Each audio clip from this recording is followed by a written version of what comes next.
হাজবেন্ডকে বেশ সুন্দর বুঝিয়ে সুঝিয়ে কথা করে নিয়েছিলাম আজকে দুপুরে সেদ্ধ ভাত রান্না করব। আর খুব বেশি হলে সেদ্ধর সাথে ডিমের অমলেট। এদিকে দেওরটা কোথায় থেকে বেশ খানিক চিকেন হাতে করে উড়ে এসে জুড়ে বসলো। আমি সেদ্ধ ভাত করেই ফেলেছি বলতেই, বৌদি আজ কোনো টেনশন নিও না, রান্নাটা কিন্তু আমিই করব ভীষণ ইউনিক স্টাইলে, কোথাও খুঁজে এই রান্নার হদিস তুমি পাবে না। বাপরে, আজ দেখি ভূতের মুখে রাম নাম, তা মতলবটা কি ঠাকুরপো? এমন কিছু না বৌদি, আমারও তো মন চাই বৌদিটাকে অন্তত একদিন আমি রান্না করে খাওয়াই। ফিসফিস করে হাজবেন্ডকে বলে, ব্যাপারটা একটু গোলমেলে লাগছে না? কি বললে বৌদি? না তেমন কিছু না, চলো তবে কিচেনে, পেঁয়াজটা তোমায় কেটে বেছে দিই। হাত ধরে টেনে নিয়ে গিয়ে খাটের ওপর বসিয়ে বলে, বৌদি তুমি আজ আরাম করো, সবটা আমি নিজের হাতেই করে নেব।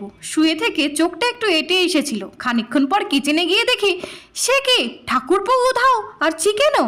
সঙ্গে সঙ্গে ফোন, এই বাদর ছেলে রান্নাঘরের এলাহি কাণ্ড করে কোথায় পালালে? সরি বৌদি, আসলে আমার গার্লফ্রেন্ড আমার নিজের হাতে বানানো চিকেন খেতে চেয়েছিল, বাড়িতে রানলে মা ধরে ফেলতো, তাই আর কি। পরের বার পাক্কা তোমায় চিকেন বানিয়ে খাওয়াবো।